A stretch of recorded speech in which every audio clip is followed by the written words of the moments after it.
I went back to Canada for Christmas after living in China for more than a year. And to be honest, it feels kind of strange.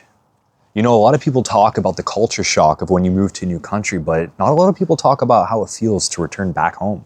It really hit me in such a small way and in such a small moment. In fact, it was when I first landed back in Toronto in the airport and I kind of just looked around. You know, I saw the Christmas decorations, just surrounded by the language I'm familiar with. And I just kind of thought to myself, everything feels the same.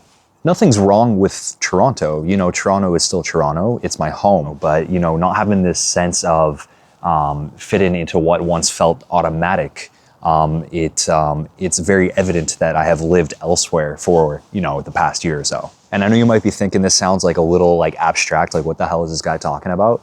But I'm going to kind of break it down for you guys a little bit so you can kind of understand what I'm saying here. So I think in general, living in China has changed my overall sense of pace and awareness. I know that might sound strange, but again, hear me out here.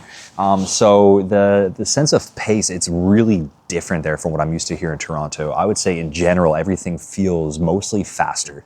And not just that, I think, you know, as a foreigner and, you know, live in a country that I'm not as familiar with as the place that I grew up in my whole life, I really constantly have this sense of awareness, of the space around me, the noises around me, how I'm being perceived, I guess. Trying to think of, you know, how to say this or that in Chinese. It's just really, in general, there's this overall sense of just being in the present more. But I kind of mean that more from a practical sense, more than a meditative sense, if that makes sense. And now suddenly I'm back here in Toronto and things pretty much work exactly the way that I remember that they do. But now I'm not really required to have this sense of awareness anymore. And all of that combined with the pace of everything being a lot more slow as well. Yeah, so I guess like really to summarize what I'm saying on those first few points is that, you know, being back here in Toronto, you know, home is just very comfortable, right? This is a sense of comfortability that I haven't really been familiar with over the past year, as much as I love living in China. I think the sense of automation, there's almost a sense of comfortability that comes with that. And, you know, not having that for a year and then suddenly having that out of nowhere, it's, I wouldn't say jarring, but it's just different. And as I said before, you know, Toronto is still Toronto. And I think living in China over the past year and coming back here, I can really kind of feel the change that has happened within me a lot more being back in this environment that I'm very comfortable in or familiar with. But I'm coming here with a different just sense of myself, I guess, my awareness and how the world works and whatnot. So it's almost a very abstract feeling, and I hope I can convey it the best as possible. But yeah, I think abstract is maybe a good way of putting it. I guess another way I could touch upon this as well is in China, I really have like this aware sense of my identity, if that makes sense. And I guess the way that I mean that is I'm, again, very aware of how I'm being perceived. I'm very aware of my surroundings. And I think, you know, being a foreigner in a different country, I of course want to present myself in the best light as possible. So I'm not saying I don't want to do that back home either, but it's kind of a heightened feeling, living abroad. And so constantly having this awareness of how I'm being perceived and how I'm interacting with people and, you know, trying to fit in, it's very much different from being back here in Toronto and kind of just naturally blending right back in. So while I have a little bit of a pause in my thought here, I just wanted to mention, I originally planned on making one of my more cinematic type of vlog videos for you guys. But, you know, just being back home in Toronto and really having these kind of reflections more fresh in my brain, I thought this made more sense to do. It is a very unique moment for me, you know, not being home for the past 16 months and the longest I've ever lived away from home, and now I'm back here. I really thought this made more sense, and we could skip the more cinematic montage B-roll type of videos that I normally like to do and kind of just have a bit more of a one-on-one moment with you guys. So back to my thoughts on just all of this. You know, I've only been back here in Toronto for just a few days, but really, all these thoughts that I'm having, they are quite fresh. But you know, I am having them for a reason.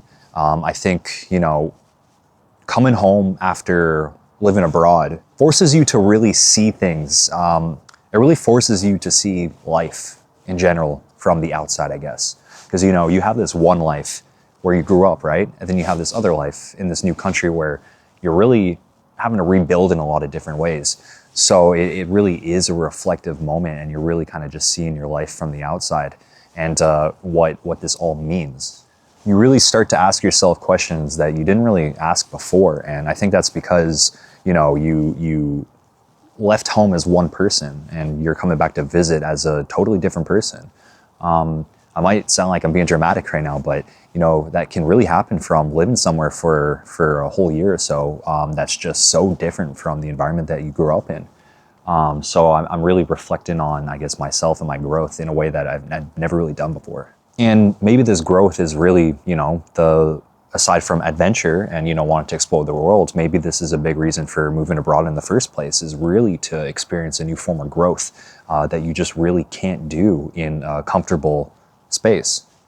I'm not sure if I'm quite ready to get into the details or specifics of, my growth. That could be a whole different video. But I guess overall, it's just really, to water it down for you, just your perspective of the world and life and just how things work. They're just automatically challenged. They're automatically challenged by setting foot in an environment that you are just not familiar with. Everything you once knew is challenged, and because of that, you're forced to face questions that you may have never had before in the first place. And to me, I think that really is such a beautiful thing, and I really do encourage people, if you ever had the thought of going abroad, to explore that as a serious option. I think it can be some of the best growth you'll ever experience in your life, and you might discover things about yourself and the world you wouldn't have otherwise. And I really do want to say, after all of that and all that reflection, I really still do love, my home, Toronto, Canada. I'm not saying there's anything, wrong with, my home here in Toronto. I mean, of course, Toronto has its fair share of problems, in Canada in general. But, I still love, where I come from. My family's all here. My friends, from growing up are here. It really is a strange feeling, not because I dislike it here. It's just a strange feeling and a reflective feeling just because of where I've been in the past year, in an environment that has helped me to grow in a way I have never grown before. So now I'm essentially back to where I was before, and that is just making me think about my life in China and what trajectory in a life that is putting me on. At the end of the day, I think being back here home in Toronto, it has assured me that I am still very happy and indefinitely wanting to continue to live in China. And this is not because I dislike Toronto, dislike home. It is because China is now becoming this environment where I think I will be able to grow as a person far more than I would be able to here, just in different ways that might be unimaginable unless you put yourself in that environment.